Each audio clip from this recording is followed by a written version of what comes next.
एक मिनट हम लोग महामंत्र गाएंगे। देखो युग 4 ही है। कितना युग है? कौन सा बता? सत्य। बहुत अच्छी बात। सत्य युग में लोग कौन सा नाम जप करते थे? कहते सत्य युग का जो महामंत्र था, बोले नारायण परा वेदा, नारायण पराक्षरा, नारायणं परा मुक्ति, नारायणं परम गति। सत्ययुग का महामंत्र ये था। अभी त्रेता युग आए। बोले त्रेता युग में लोग कौन सा नाम करते थे? बोले राम नारायण अनंत मुकुंद मधुसूदन, कृष्णा केशव कंसारी, हरि वैकुंठ वामन। त्रेता युग का लोग ये मंत्र जप करते थे। आप कोई बता सकता हो द्वापर युग का कौन सा मंत्र था? कौन बोलेगा हाथ उठा? हाँ, बोले हरि मुरारी मधुकैटभारी, गोपाल गोविंद मुकुंद सौरे, जग्गेश नारायण कृष्ण विष्णु, निराश्रय माम जगदीश रक्ष। ये द्वापर युग का मंत्र था। अब बताओ कलियुग का कौन सा मंत्र है?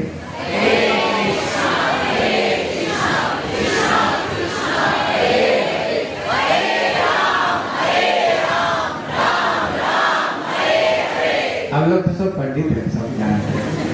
ये शंकर जी पार्वती को ये कह रहे हैं, बोले पार्वती, बोले इति षोडशक नामनम, ये शंकर खुद कह रहे हैं। बोले इति षोडशक नामनम कली कल्मषनाशनम, नात परत उपाय सर्व वेदेषु दृश्यते। हे पार्वती, कलियुग में ये जो 16 नाम 32 अक्षर, इसी से ही जीव की उद्धार होने वाले। कलियुग में और कोई उपाय कलियुग में नहीं। इसलिए कलियुग का बड़ा महत्व है। हरे कृष्णा, कोई बात मत करो, सब चुप। इसलिए कलियुग में ये महामंत्र कलियुग का महामंत्र है। कहते भगवान का नाम की इतने महिमा शास्त्र में कहते हैं। बोले गोकुल की कन्या ग्रहणी खगस्य, ध्यान देकर सुनो। कहते एक तराजू ले लो। कहते एक तराजू का एक तरफ में एक कृष्ण नाम रख लो, और दूसरे तरफ में गो कोटि, एक गैया नहीं करोड़ों गैया कोई दान दे दे। अब लोगों को पता होगा, जो व्यक्ति अंतिम समय में शरीर छोड़ते समय बड़ी दुख कष्ट पा करके शरीर छोड़ता है, सोचते हैं भैया लगता है बड़े पाप कर्म किया है। हमारी भारत में मरने का बाद 13 दिन के बाद में शुद्ध क्रिया होती है। आप लोगों को बता सकता क्यों 13 दिन के बाद? अरे बोलो, आपको पता है कि 13 दिन के बाद में शुद्ध क्रिया होता है? क्यों ये 13 दिन के बाद में होता है? आप लोग गरुड़ पुराण पढ़ोगे, कहते एक वैतरणी नदी को उसको पार करना पड़ता है। जो नदी केवल टाटी पेशाब खून पी का होता है।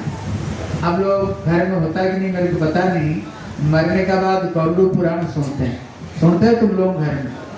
आप देखना एक दिन कितना पार करता है, दूसरे दिन में कितने पार करता है, उसमें वर्णना आती है। और उसको कोड़े मार मार करके पार करवाते हैं। किसको? जिनकी गले में तुलसी की कंठी नहीं हो, जो तिलक नहीं लगाए और जो हरि का नाम नहीं किया है, उनको ये सब पार करना पड़ता है। और जो व्यक्ति प्रभु का नाम लेते हैं ना, भगवान की भक्ति करते हैं, उनको ये नदी पार नहीं करना पड़ता है। उनके लिए तो गोलोक वृंदावन से ठाकुर जी का विमान आता है। देखो ये बात को मैं नहीं कह रहा, आप षष्ठ स्कंद में पढ़ करके ये जम महाराज स्वयं ये बात को बताते हैं। जमदूतों को कह रहे हैं, कहते हैं जमदूत जो प्रभु की भक्ति नहीं करते उनको पकड़ पकड़ कर ले आना। तो उन्होंने बोले प्रभु पहचान कैसे?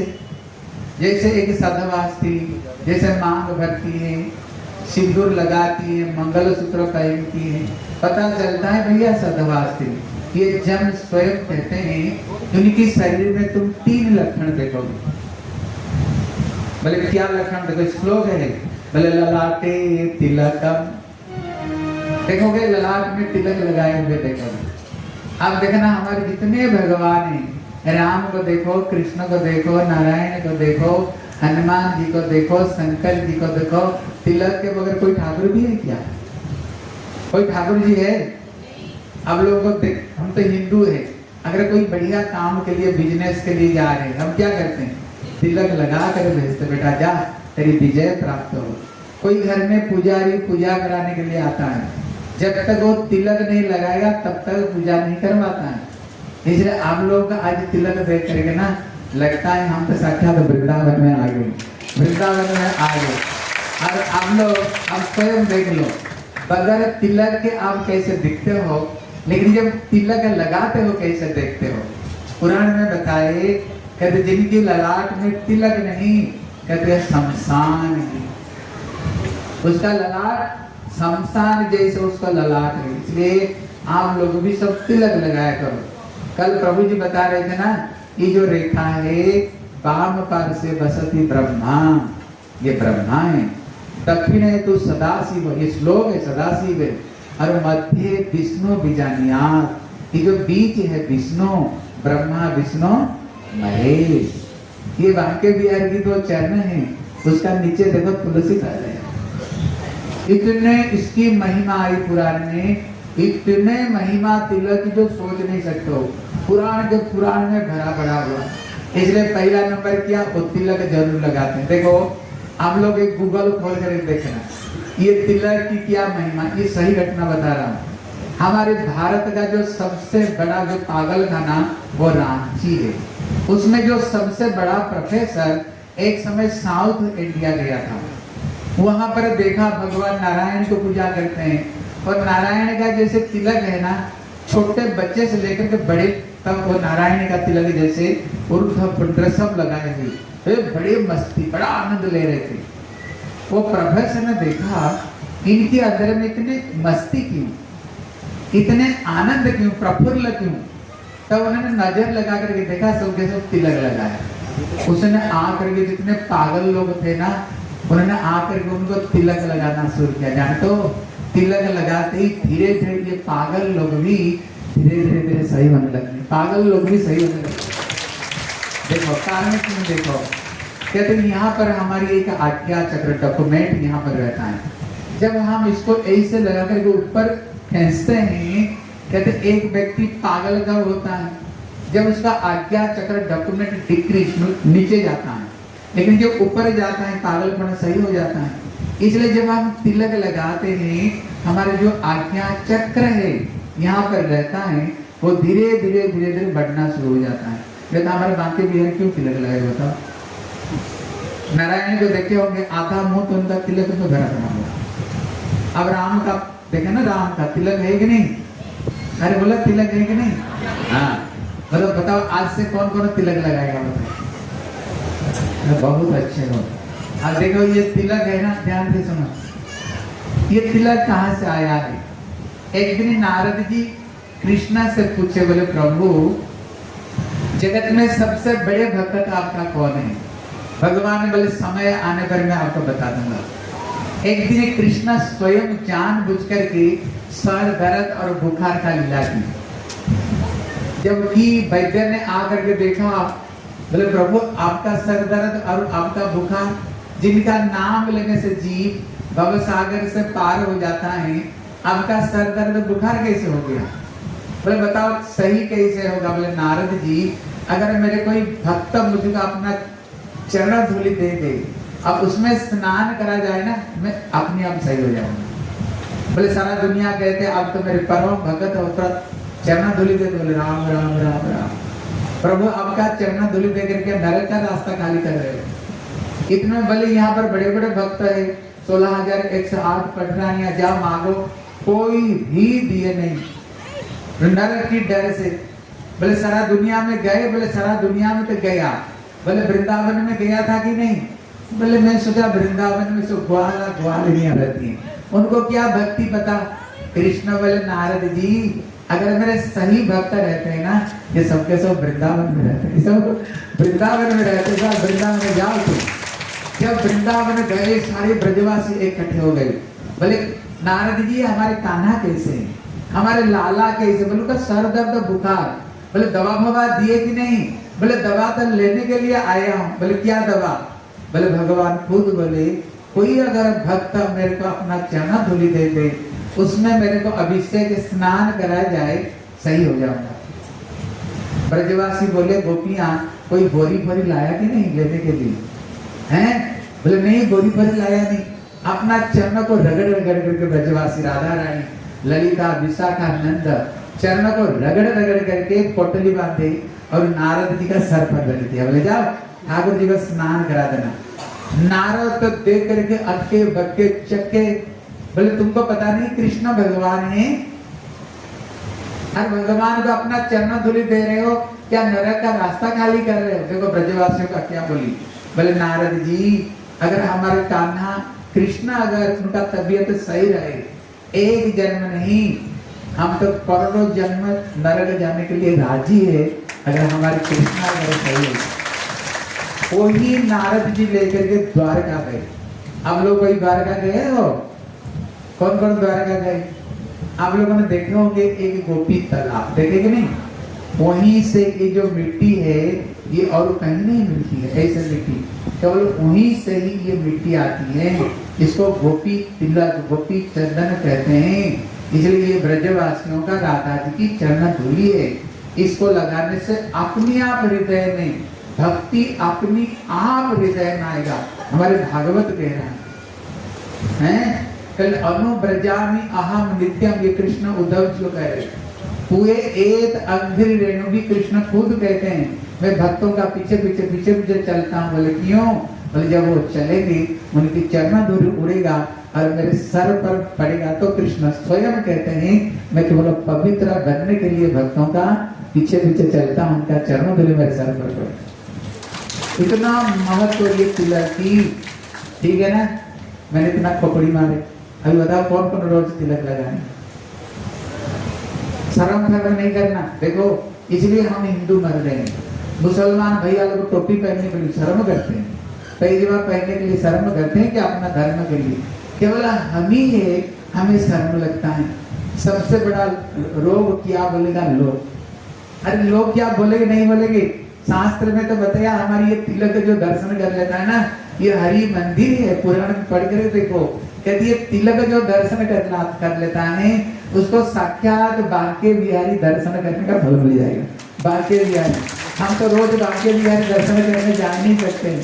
केवल तिलक लगाओ और किसी तिलक का दर्शन कर लो, इतने महिमा। इसलिए पहला नंबर किया तिलक, दूसरा नंबर किया बोले कंठे त्रिकंठिका, गले में तुलसी माला जरूर होनी चाहिए। कल सुन रहे थे ना, ये जो कंठी ये कौन?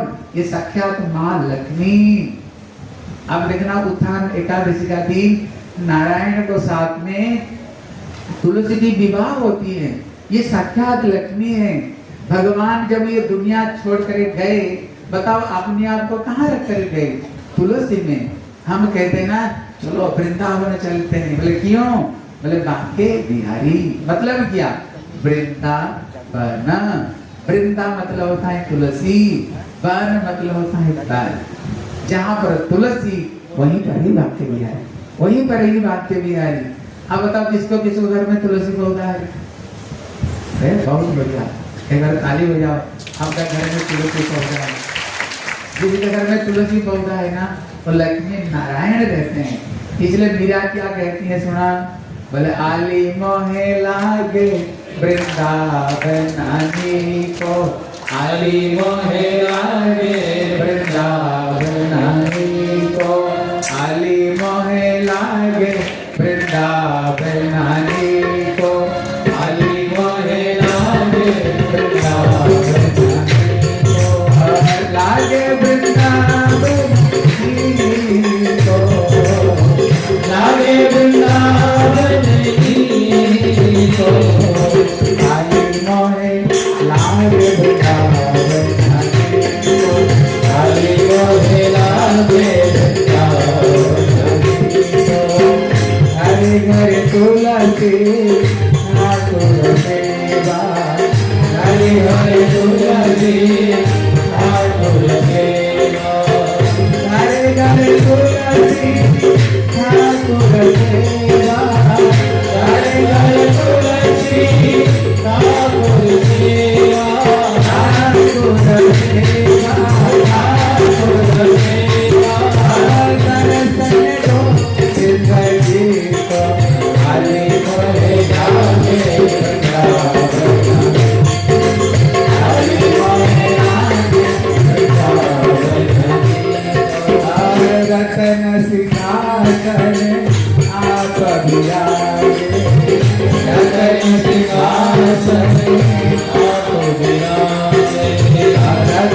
सिंहासन आप विराजे, रतन सिंहासन आप विराजे, रतन सिंहासन आप विराजे, रतन सिंहासन आप विराजे, आप विराजे, आप विराजे,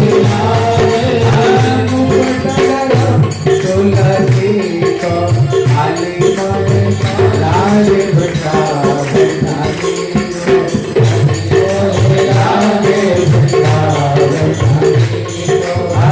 मीरा के प्रभु गिरधरनागर, मीरा के प्रभु गिरधरनागर, मीरा के प्रभु गिरधरनागर, मीरा के प्रभु गिरधरनागर,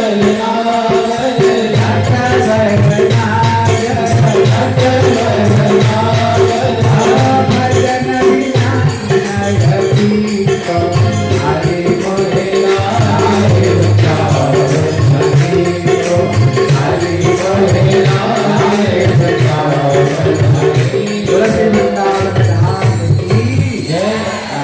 ये विरागी भजन है, कहते घरे घरे तुलसी ठाकुर सेवा दर्शन। अब बताओ किसको घर में ठाकुर जी है, किसको घर में तुलसी पौधा है? हाँ, कहते जिनके घर में ठाकुर तुलसी पौधा है ना, तुम्हारी घर ही वृंदावन धाम, तुम्हारे घर ही वृंदावन धाम है तुम्हारी घर ही। इसलिए घर घर में ठाकुर जी तुलसी को रखनी चाहिए। इसलिए तुलसी की साक्षात लक्ष्मी और नारायण का निवास। देखो आज जाकर के एक मेडिसिन शॉप से एक मेडिसिन ढूंढना, आज जाकर ढूंढना, उसका नाम तुलसी पावर। देखना कितना बड़ा आपको शीशी मिलेगा, एक कितना बड़ा पेपर मिलेगा। आप पढ़ करके देखना 200 बीमारी की प्रतिषेध का मेडिसिन ये तुलसी वृक्ष में। हमारे भारत के जितने सब माता है ना, तुम लोग बड़े बड़े साइंटिस्ट हो, तुम लोग बड़े बड़े कैसे साइंटिस्ट, ये चीज को समझ लो। हम सबके घर में तुलसी पौधा आंगन में है। देखो जितने वृक्ष है वो दिन में ऑक्सीजन छोड़ता है। अब बताओ क्या लेता है? कार्बन डाइऑक्साइड लेता है।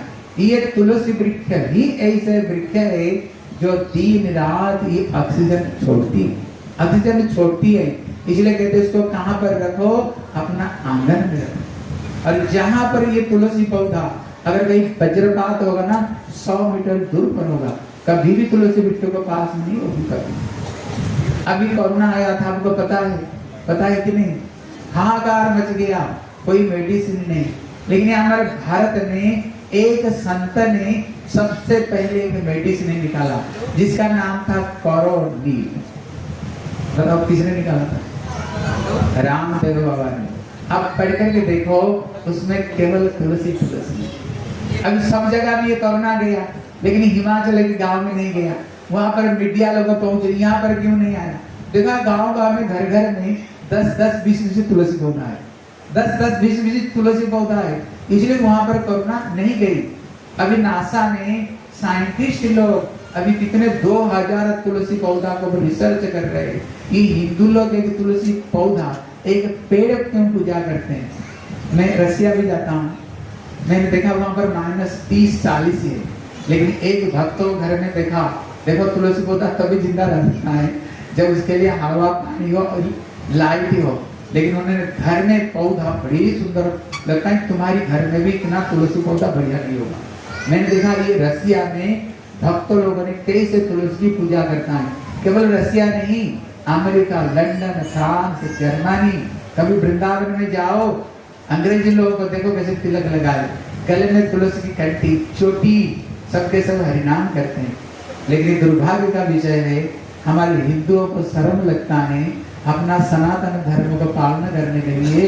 तो हाँ तिलक लगाएंगे, 5000 रुपया देकर के ब्यूटी पार्लर में हमने सजा, अगर तिलक लगाएंगे तो हमारी ब्यूटी खराब नहीं हो जाएगा? नहीं, आप तिलक लगा कर देखो, सबको बीच में हम अलग निखरेंगे, सबका बीच में हम अलग निखरेंगे। इसलिए सबके साथ गले में कंठी। देखो कल कथा सुन रहे थे ना, जस्यांगे तुलसी माला, जिनकी गले में तुलसी कंठी, स्नान किया, हम तो गंगा जमुना जा ही नहीं सकते हैं। पुराण कह रहा है ऐसे कौन सा उपाय है जो घर में बैठ बैठ करके 6 अरब, पृथ्वी में 6 अरब तीर्थ है, 6 अरब, 1 अरब कितना है 100 करोड़, 6 अरब कितना हो गया 600 करोड़। ये पुराण कह रहा है अगर कोई चाहता है एक साथ में 600 अरब तीर्थ में एक साथ में स्नान करे, कोई उपाय है? ये पुराण कहता है जो व्यक्ति गले में तुलसी कंठी धारण करते हुए स्नान करेगा उसको बैठ बैठ करके घर में 6 अरब तीर्थ में स्नान करने का फल मिलता है। ये पुराण कह रहा है। एक पंडित को जाओ बोलो यज्ञ करने के लिए, पहले तो बोलेगा इतना पैसा चाहिए, उसको बाद में सामग्री, पता नहीं एक यज्ञ करने के लिए कितना हजार पैसा खर्चा हो जाएगा।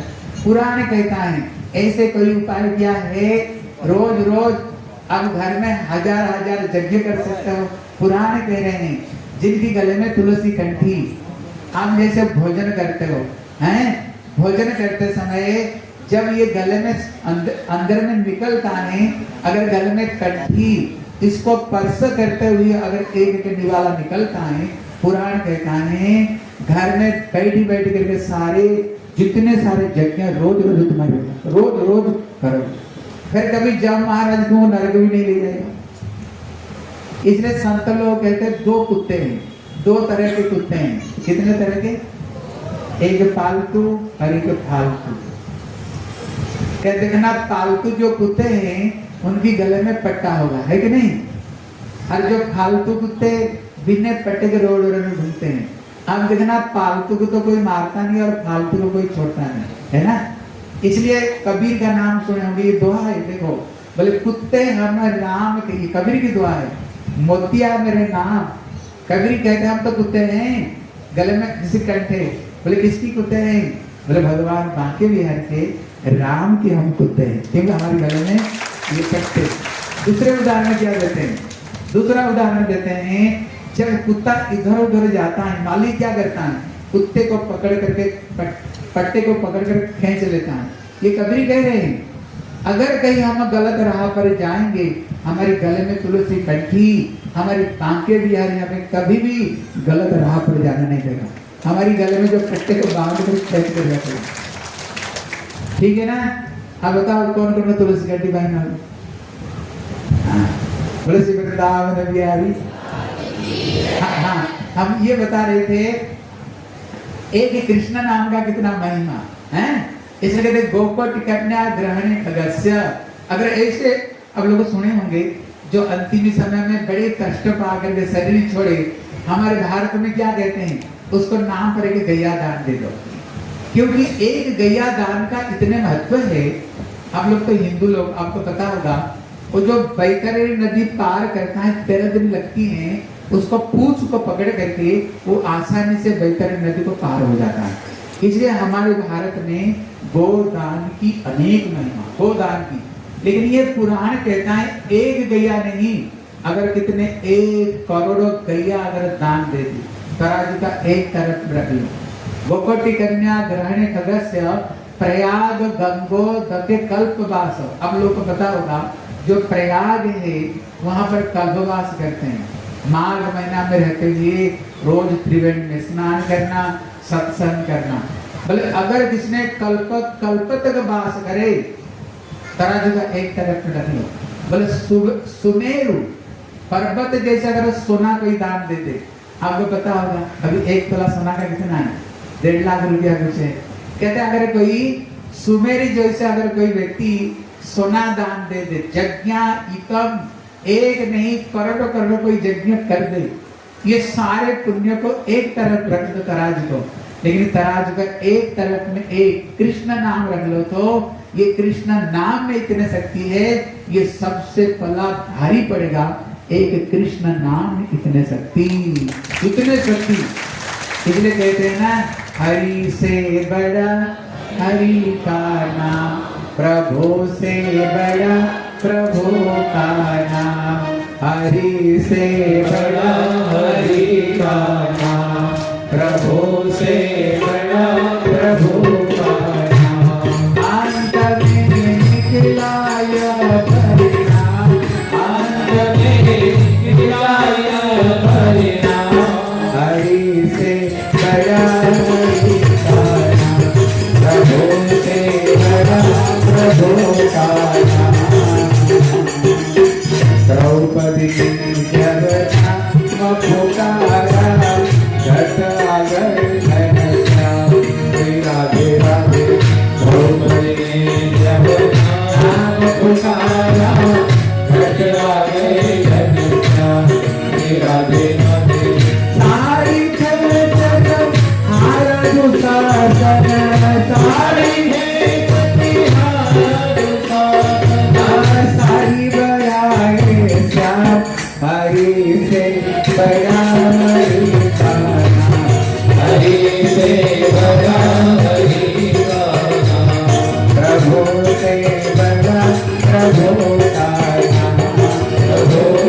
अभी थोड़ा कथा सुन लेते हैं। आज हम लोगों ने श्री गिरिराज गोवर्धन की कथा सुनी। एक बार जय कर दो, बोले श्री गिरिराज महाराज की। इतने लोग कोई आवाज नहीं आ रही। आज बहुत बढ़िया प्रसाद की व्यवस्था। कहते ना जय दिले जय हरे, भगवान का थोड़ी जयकार, जो उनका जय जितना जोर से दोगा उतना उसका ही उतना जयकार होगा। जोर से बोलो, बोले श्री गिरिराज महाराज की। जम्मू वालों में बड़ा ताकत है। देखो भगवान ये गिरिराज की पूजा क्यों प्रारंभ होगी, ये रहस्य को समझो। इसके पीछे हमारे संतों ने 4 रहस्य बताया। ये शिक्षा को लेकर के जाओ। जब ब्रजवासी लोग इंद्र पूजा करते थे, लेकिन कृष्ण ने जब उनको 7 साल 2 महीना हो गया, एक दिन उन्होंने पिताजी को पूछा, पिताजी मैया ये रात भर लड्डू कचड़ी मालपुआ ये सब इतने बढ़िया बढ़िया क्यों बना रही हैं? क्या कल मेरी जन्मतिथि? बोले नहीं। बोले ताऊ भैया की? बोले नहीं। बोले फिर इतने क्यों रात भर मैया बना रही हैं? बोले लाला हम इंद्र पूजा करेंगे। उन्होंने पूछा पिताजी इंद्र कौन होता है? बोले स्वर्ग का राजा, इनके अधीन में मेघ रहता है। अब इनके आदेश पर हम सबके सब ग्वाला, हमारे मूल जो धन गैया है गैया है, इसलिए उपयुक्त समय पर बरसात होती है। फिर बरसात में घास होती है, गैया घास खाते हैं, फिर गैया दूध देती है। और दूध से क्या होता है? दही, मक्खन, घी, मिठाई, जो कुछ किससे होता है? ये सब के सब दूध से होता है।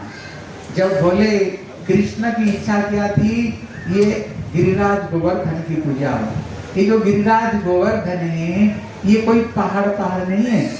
अब लोग गए हो वृंदावन में? कौन कौन गए वृंदावन? अब लोग गिरिराज के देखे कि नहीं? देखे कि नहीं? अरे हाँ कि ना बोलो।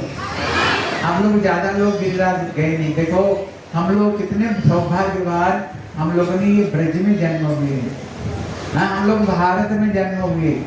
अब कभी वृंदावन जाकर के देखना, जो अंग्रेजी लोग जो अमेरिका में रहते हैं, जो लंदन फ्रांस में रहते, उसको छोड़ करके वृंदावन में जिंदगी भर के लिए वास कर रहे हैं। हमारे बड़े गुरु जी का कोई शिष्य है, जब उनको वीजा खत्म हो जाती है ना, जानते हो क्या कहते हैं? बोले अमेरिका नहीं, हम नरक में जन्म लिए, जहाँ पर राम राम नहीं, कृष्ण कृष्ण नहीं, जहाँ पर कहीं प्रभु का भजन से कोई मतलब नहीं है, कोई मतलब नहीं।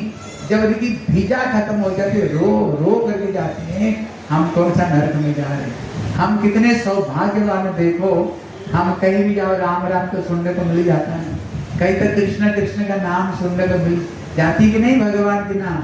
अरे समझो हम लोग बड़े सौभाग्यवान जो भारत में जन्म हुए हो, जो भारत में हम लोगों ने जन्म लिया।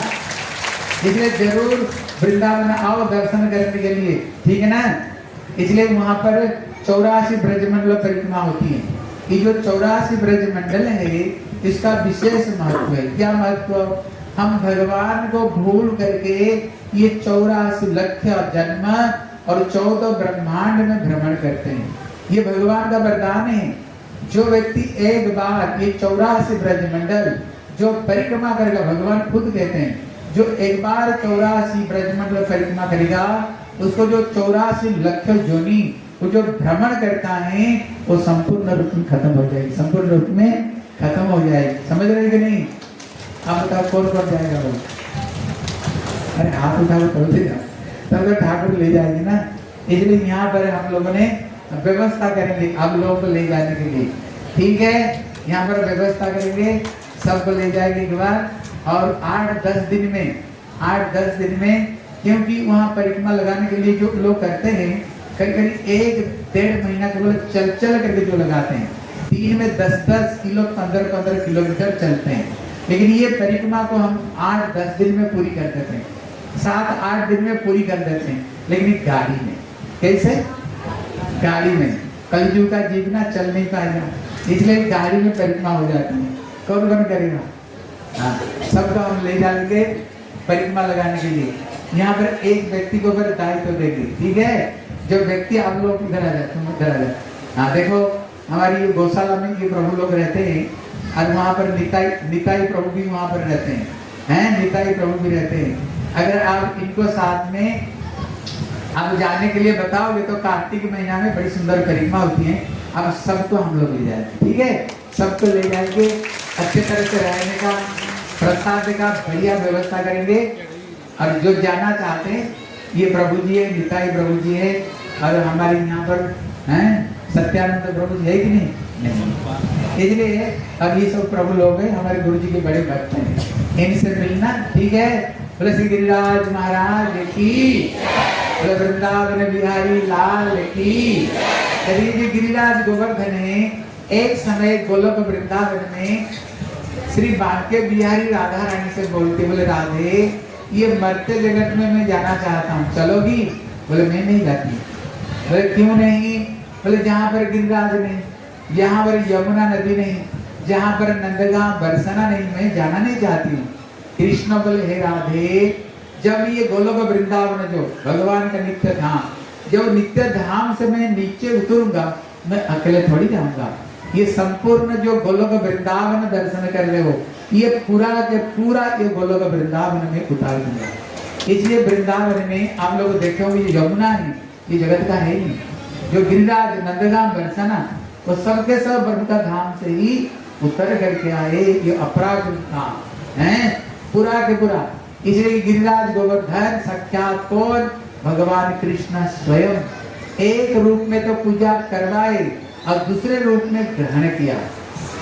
दूसरे पुराण में आती हैं, एक समय ब्रह्मा विष्णु महेश राधा कृष्ण की कठोर तपस्या की। जब भगवान संतुष्ट हुए, बोले बताओ क्या चाहिए? बोले प्रभु आपकी चरण की सेवा चाहते हैं। बोले किस रूप में? मेरा सखा सखी रूप में? बोले नहीं। बोले किस रूप में? बोले प्रभु अगर हम ब्रज वृंदावन में पहाड़ रूप में हमारे जन्म हो जाए, अगर हम सर को ऊपर लीला करके जीवन धन्य हो जाएगा। जानते हो ये नंदग्राम कौन? आप लोग तो गए नहीं नंदग्राम, स्वयं ये नंदीश्वर पर्वत है। आप जो गए ऊपर देखे होंगे, स्वयं शंकर जी है। ये शंकर जी पर्वत बने। बरसाना गए कि नहीं? आप जब सीढ़ी को पार करके सीधा हाथ में देखोगे, ये ब्रह्मा जी की तपस्या स्थल है, ये स्वयं ब्रह्माचल पर्वत है। अब जो गिरिराज गोवर्धन, ये साक्षात भगवान विष्णु, ये ब्रह्मा विष्णु महेश, ये पर्वत रूप में ठाकुर जी की सेवा करने के लिए ही वहां पर प्रकट हुए। इसलिए ये गिरिराज गोवर्धन कौन है? साक्षात भगवान विष्णु, ये स्वयं कृष्ण। और राधा रानी कहती हैं हरिदास भज्य, भगवान की सबसे बड़े सेवक श्री ये गिरिराज गोवर्धन। बोले श्री गिरिराज महाराज की। अभी कृष्ण ने कहा पिताजी हमारी ब्रज का जो देवता है ये गिरिराज गोवर्धन बाबा, इनको पहाड़ मत समझना। बताओ इंद्र को कब से पूजा कर रहे? बोले जब से हो जाए। बोले देखे हो खाते हुए? बोले नहीं। बोले बाबा अगर आप ये गिरिराज की पूजा करोगे प्रत्यक्ष रूप में प्रकट होंगे और सब कुछ ग्रहण करेंगे।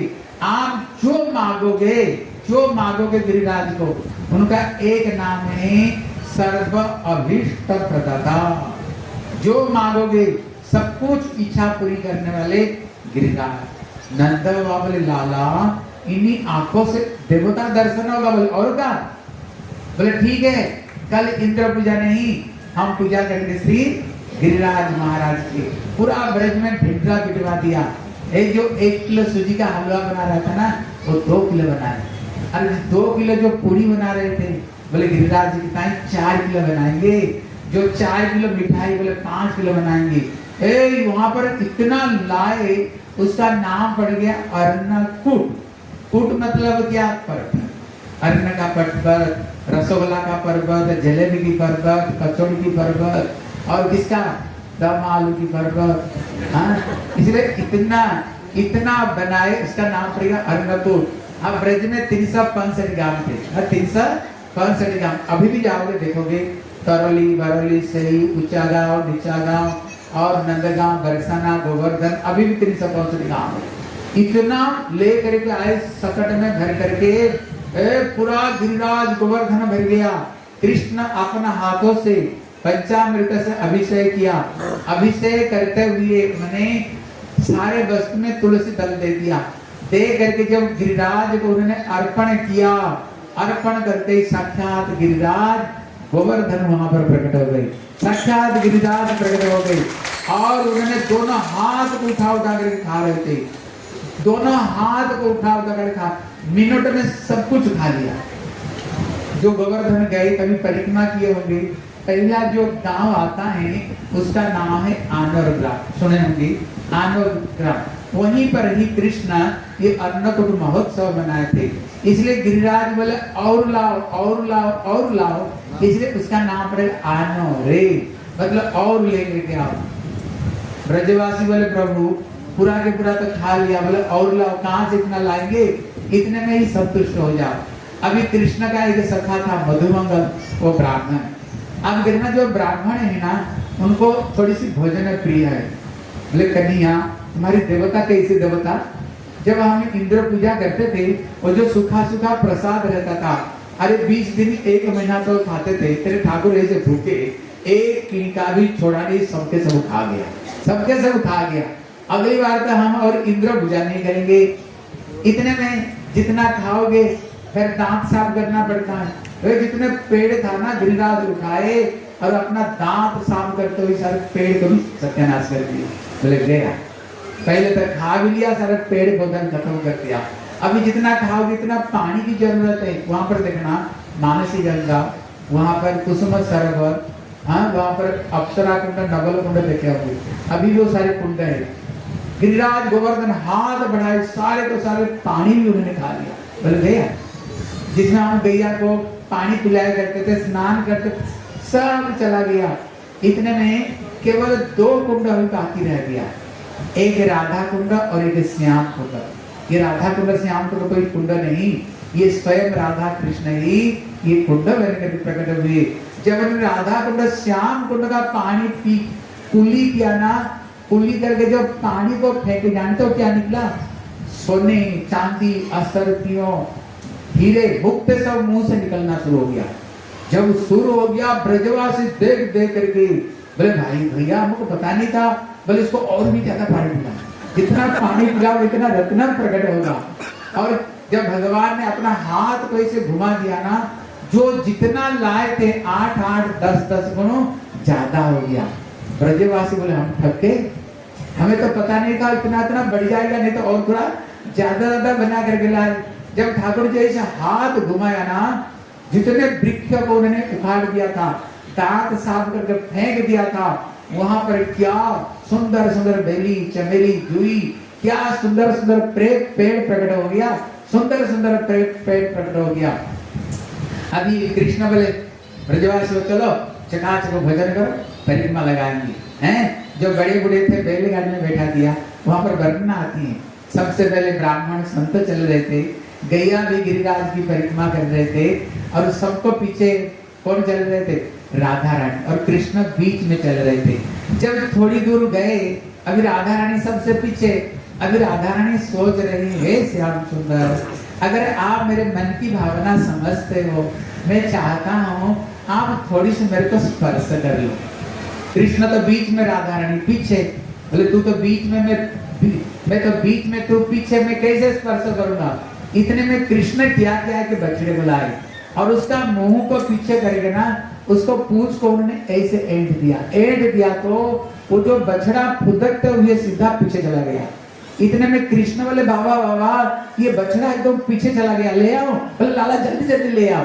इतने में कृष्ण सबसे पीछे गए और राधा रानी सबसे पीछे चल रही थी, और उन्होंने राधा रानी को उन्होंने स्पर्श कर दिया, ऐसे तो स्पर्श कर लिया। राधा रानी तो प्रेम में गदगद हो गई, श्याम सुंदर की इच्छा पूरी कर ली। जब और थोड़ी दूर गए, बोले हे श्याम सुंदर और एक बार मेरे को दर्शन दो, और एक बार दर्शन दो। कृष्ण ने किया क्या जानते हो? गैया चरण का उनका जो लकोटी, उनने लकोटी को ऊपर ऐसे फेंक दी। फेंक करके जब उसने छलांग लगा करके जब वो लकोटी को पकड़े हैं, इतने में राधा रानी पीछे, कृष्ण बीच में, फिर उनका 2 आंख मिल करके, 2 आंख मिल करके फिर उनका 4 हो गया। दोनों को दर्शन कर दिया। राधा रानी बड़ी खुश हो गई। फिर थोड़ी दूर परिक्रमा गई, कृष्ण राधा रानी फिर सोच रही हैं, बोले हे श्याम सुंदर और एक बार मुझे दर्शन दे दो। बोले 2 बार तो दर्शन दे दिया, बहाना बनाया। कितने बहाना बनाओ। इतने में कृष्ण ने क्या किया जानते हो? कृष्ण का जो गैया चरण का जो लकोटी है ना, साधारण नहीं, जिन्हें हीरे जवाहरात जड़े हुए हैं, राजा का बेटे है ना नंद बाबा, उनने लकोटी को उन्होंने ऊपर ऐसे की, जब की इतने में कृष्ण का जो परछाई उसमें प्रतिबिंब हुई। प्रतिबिंब होने पर राधा रानी सबसे पीछे चल रही थी और वहीं से ही उन्होंने बांके बिहारी जी को उससे नहीं दर्शन कर दी। राधा रानी बड़ी खुश हो, राधा रानी बड़ी खुश हो। हाँ देखो, अब इसमें शिक्षा क्या, इतना चीज को लेकर के जाओ,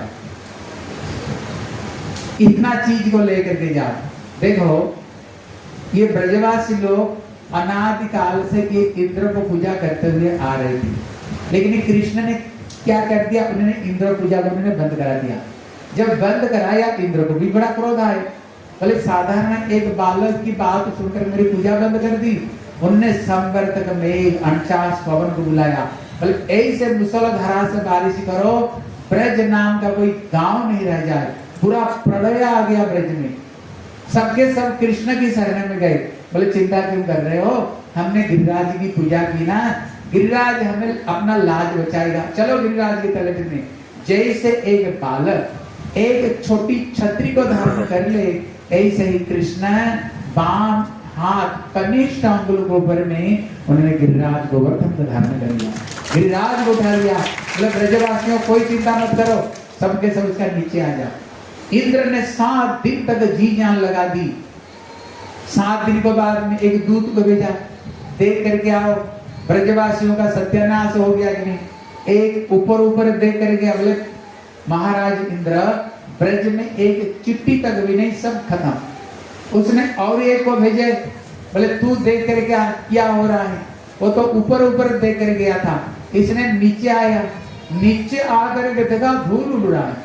भगवान कृष्ण गिरिराज उठाए, सबके सब ठाकुर को दर्शन करते हुए बोले आज बीरज में होरी रे रसिया, आज बीरज में होरी रे रसिया, होरी रे रसिया बर जोरी रे रसिया, होरी रे रसिया बर जोरी रे रसिया, आज बीरज में होरी रे रसिया, आज बीरज में होरी रे रसिया।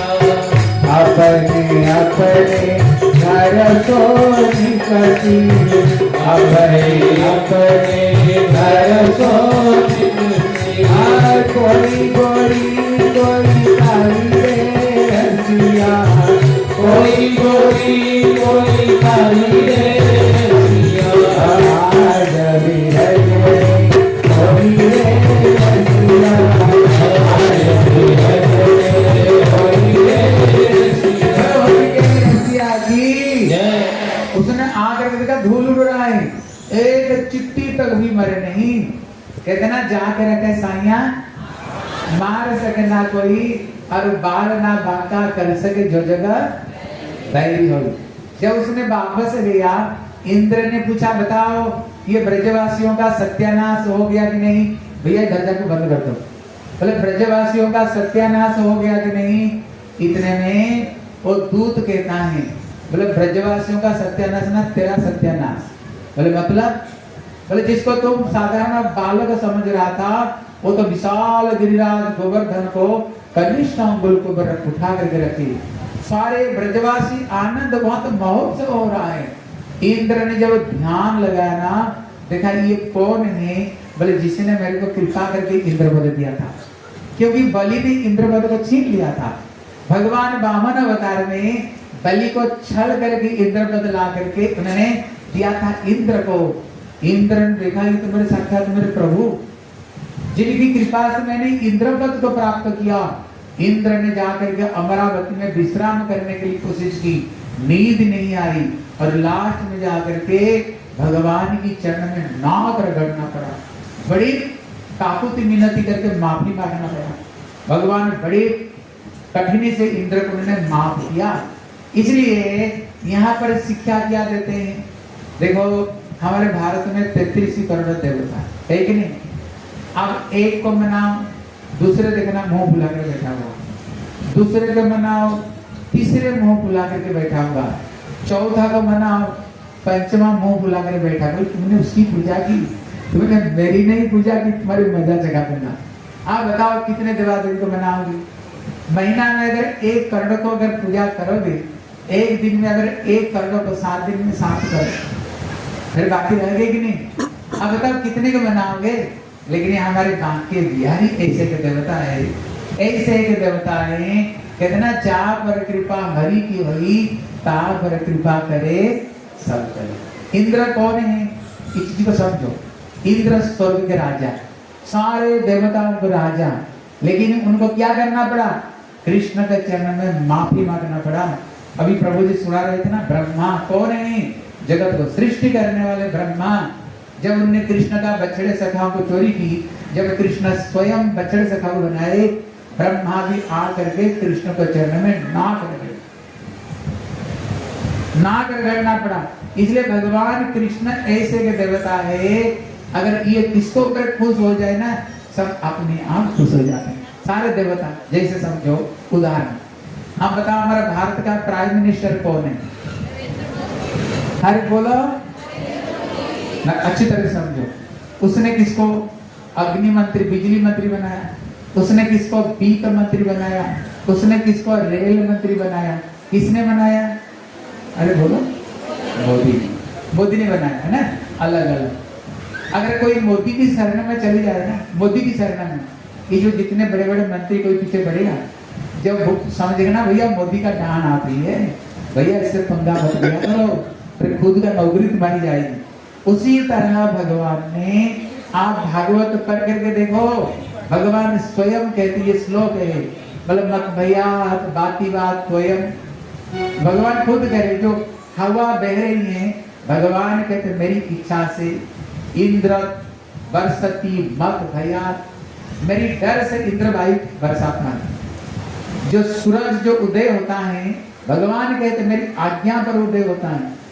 अग्नि में जो दाहिका शक्ति मेरे आदेश पर, ये जितने 33 करोड़ देवता कहते सबके सब मेरे आदेश पर सारे काम करते हैं, सारे आदेश पर मेरे काम करते हैं। इसलिए कहते ना, जहाँ पर कृपा हरि की हुई, तहाँ पर कृपा करे सब कोई।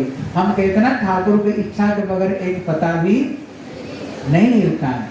इसलिए यहाँ पर ठाकुर जी ये शिक्षा देते हैं, कितने देवादेवी को पूजा करोगे। एक आप लोग महाभारत देखे होंगे, भगवान कृष्ण विराट रूप दिखाया था, देखे कि नहीं? अरे हाँ कि ना बोलो, क्या देखे?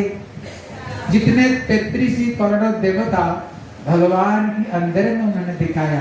बोले हे अर्जुन, मत परतरम नान्य किंचित अस्ति धनंजय। हे अर्जुन, मेरे को छोड़ करके जगत में और कुछ है नहीं, ये अनंत कोटि विश्व ब्रह्मांड मेरे अंदर में ही सब कुछ ठाकुर जी कहते हैं।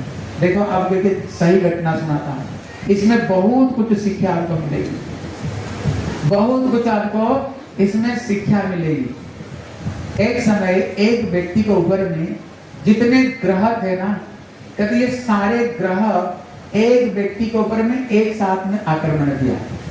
देखो सही घटना सुना रहा हूं, ये राहु केतु मंगल बुध सारे ग्रह आक्रमण किया। तो आपको पता होगा, ग्रह जब आक्रमण करता है उसका बिजनेस पर लाल बत्ती जल गई, घर द्वार उसको सब बिक गया।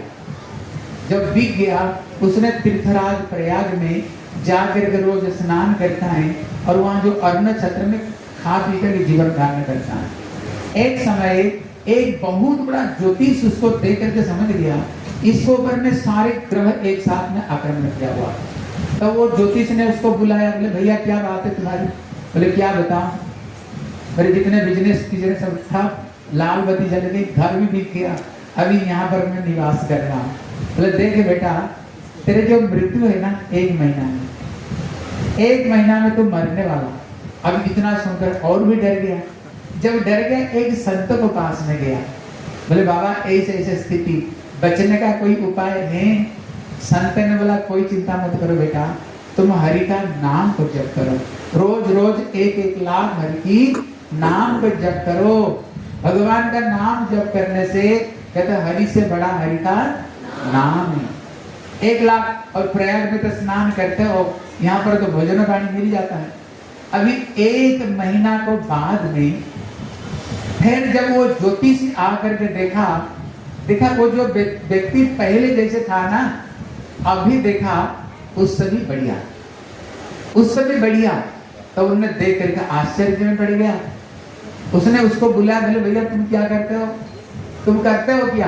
बोले ऐसे एक संत ने बोले भगवान का नाम को जप करो, 1,00,000 हरि नाम करो, दिन भर हरे कृष्ण, एक बार हाथ उठा कर बोलो, बोलो हरे कृष्ण कृष्ण कृष्ण हरे हरे, हरे राम राम राम। देखो बाहर बारिश हो रहा है, क्योंकि जब भगवान गिरिराज उठाया था ना, उस दिन भी बारिश हुई थी। मतलब आज समझो हमारे गिरिराज पूजा सार्थक है। और एक चीज को समझो, ये कथा को लास्ट में बारिश होना मतलब क्या जानते हो? ये कथा में देवता भी प्रसन्न होकर के ये स्वर्ग से पुष्पों की वृष्टि करे। ये शास्त्र में बताया, अगर कथा के बाद में बारिश हो जाए ना, समझना कथा तुम्हारी सार्थकता होगी। हाँ, अभी ध्यान देकर सुनो, बड़ी शिक्षा की बात, इतने शिक्षा लेकर के जाओ यहाँ से। अभी उसने देखा पहले वो व्यक्ति जितना बढ़िया था, अभी देखा उससे भी बढ़िया। तो उसने पूछा भैया तुम करते हो क्या?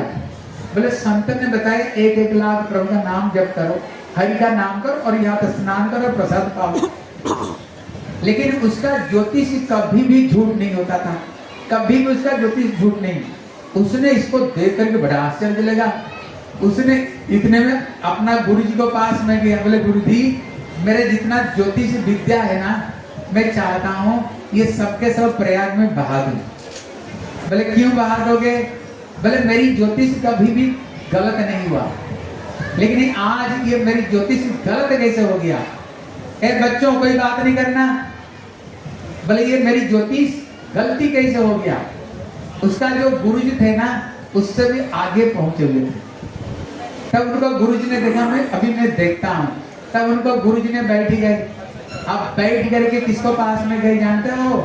सीधा शनि को पास में गए। अरे सुने कि नहीं, शनि, अगर ये शनि ग्रह किसको ऊपर लग जाए ना, देखना क्या करता है, सारे सत्यानाश कर देती है। लेकिन इस शनि को पास में पहुंचा। बोले शनि तू जिसको ऊपर आक्रमण करते हो उसको तो सब सत्यानाश हो जाता है, तुमने आक्रमण क्यों नहीं की? देखो सुनो क्या कहता है। शनि कहता है मैं सूरज का मैं बेटा हूँ, सूर्य का बेटा शनि। ये सूर्य वंश में भगवान राम आए। कौन सा वंश में प्रभु राम आए? सूर्य वंश में प्रभु राम आए। और मेरे वंश में प्रभु राम आए। और जो व्यक्ति राम का शरण में जाएगा, मैं कभी उनका अनिष्ट कभी कर सकता हूँ, क्योंकि मेरे वंश में प्रभु आए। बल्कि प्रभु का जो राम का नाम लेगा, शनि कहता है बल्कि मैं इसको मदद करूंगा, उसका मैं मदद करूंगा, उसको उनका सर्वनाश नहीं करूंगा। आप लोग थोड़ी थोड़ी आगे आ जाओगे, पीछे जो लोग आ सकते थोड़ी थोड़ी आगे आ जाओगे। दुनिया आगे आ रही, तुम तो पीछे पीछे जाओ। गोपाल जय जय गोविंद जय जय गोपाल जय गोविंद जय जय गोपाल जय जय गोविंद जय जय गोपाल जय जय नारायण गोविंद जय जय नारायण हरि गोविंद जय गोविंद जय जय गोपाल जय जय गोविंद जय जय गोपाल जय जय नारायण गोविंद जय जय नारायण हरि गोविंद जय नारायण की जय नारायण की जय नारायण की जय नारायण की जय बोला वृंदावन बिहारी लाल की। हम लोग बताओ वो ज्योतिष किसको पास में गया था? अरे बोलो, शनि ने क्या बताया? हम लोग पता नहीं सुन रहे। शनि ने क्या बताया? कहते मैं उनका बेटा हूँ, किस सूरज का बेटा, और मेरे वंश में प्रभु राम आए। और जो राम नाम लेगा मैं कभी उसका अनिष्ट नहीं कर सकता, बल्कि उसका मदद करूंगा। देखो गया राहुल के पास में, देखो देखो ऐसे नहीं कथा में बैठे 3 घंटा खाली हाथ से गए, कुछ लेकर के जा।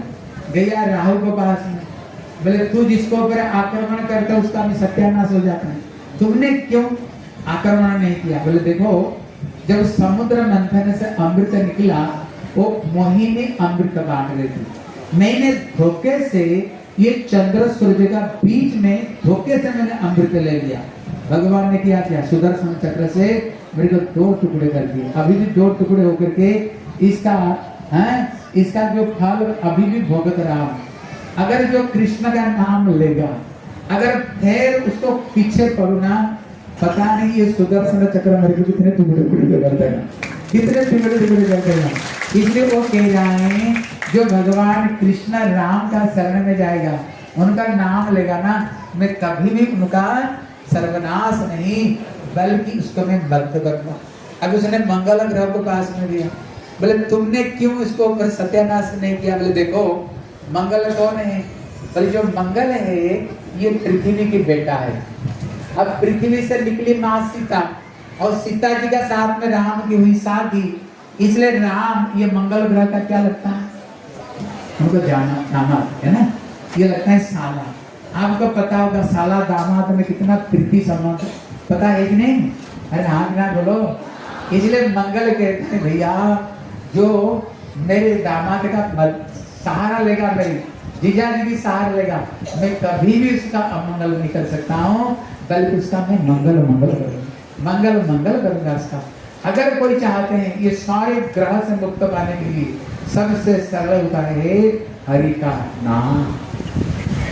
हरि की नाम को जप करो, हरि का नाम से ही सारे ग्रह सबके सब खत्म हो जाएगा, सबके सब खत्म हो जाएगा। इसलिए हमें पूर्ण विश्वास करके कलियुग के वाला नाम आधार और सुमेरी सुमेरी नर होता नहीं पा रहा, इसलिए भगवान कलियुग में सबसे सरल उपाय रखा। ठीक है ना? देखो हम लोगों ने 7 दिन तक कथा सुनी है। कथा सुनने का एक नियम है। बोले क्या नियम है? बोले कथा में कुछ दो और कथा से कुछ लो। बोले भैया दे क्या और ले क्या? बोले आज सारी गंदी चीज को ही छोड़ जाओ और यहाँ से क्या लेकर के जाओ? भगवान की भक्ति, भगवान का प्रेम को, भगवान की सेवा को लेकर के जाओ। ठीक है? बोले गंदी किया? बोले भागवत में ये 4 चीज को गंदी बताया, जिसमें जब परीक्षित महाराज राजत्व कर रहे थे, भ्रमण करते करते हठात उन्होंने देखा एक गैया बड़ी बिलक बिलक करके रो रही थी। बोले भैया तुम कौन? बोले मैं पृथ्वी। बोले क्यों रो रहे हो? बोले कृष्ण चले गए, कलयुग आ गई। ये कलयुग में लोग बड़े पाप कर्म करेंगे, ये पाप को मैं कैसे सहन करूं, इसलिए रो रहा। थोड़ी दूर गए, देखा एक पैर जिसका 3 पैर है, वो 1 पैर से खड़ा हुआ और एक शूद्र राजा डंडा मार मार करके 1 पैर को भी तोड़ने के लिए कोशिश कर रहा था। वो विष्टा मूत्र को विसर्जन कर रहा था, रो रहा था। परीक्षित महाराज को बड़ा क्रोध आया, म्यान से तलवार निकाल कर झपट पट तो एक वो। बोले मैं स्वयं कली हूँ। बोले ये कौन बैल? ये साक्षात धर्म। बोले इनका 3 पैर कहाँ गया? बोले धर्म का 4 चरण है, सत्य त्रेता द्वापर 3 युग बीत गया, अभी कली युग में धर्म केवल 1 चरण में खड़ा हुआ। अब ये कली क्या कर रहा है?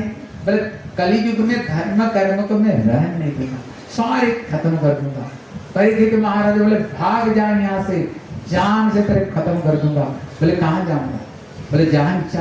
बोले संपूर्ण पृथ्वी के ऊपर आपका राजत्व, कोई स्थान है नहीं।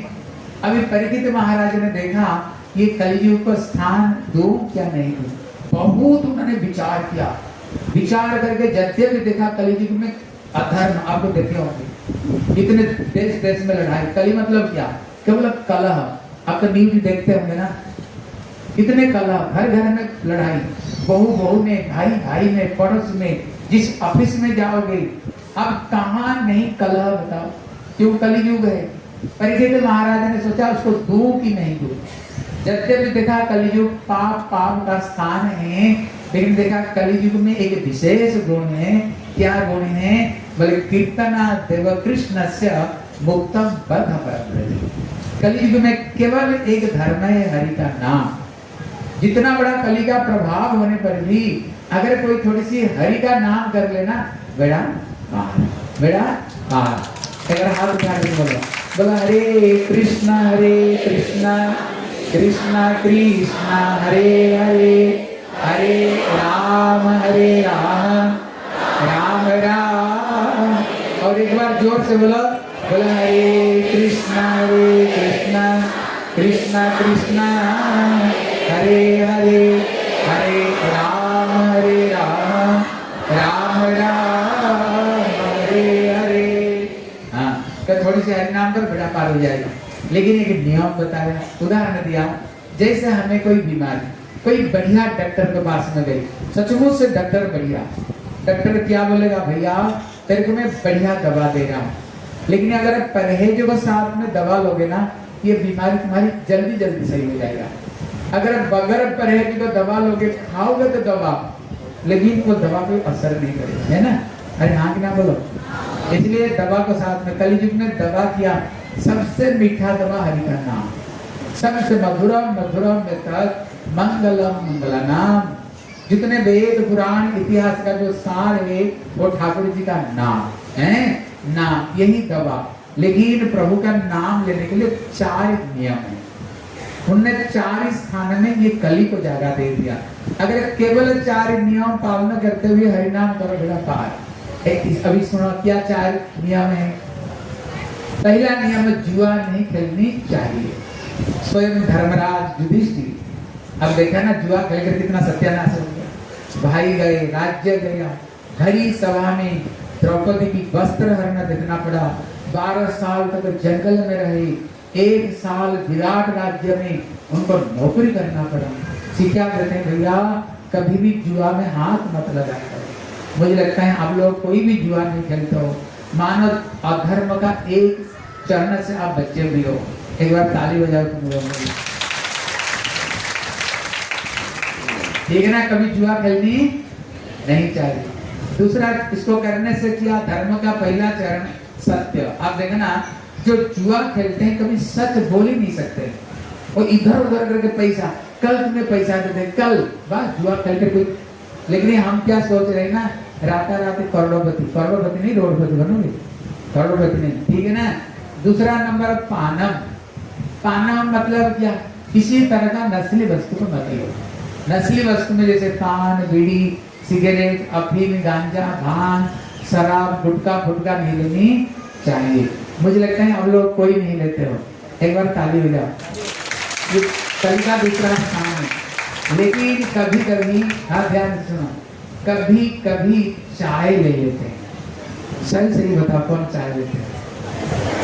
हाँ? चाय लेते हो?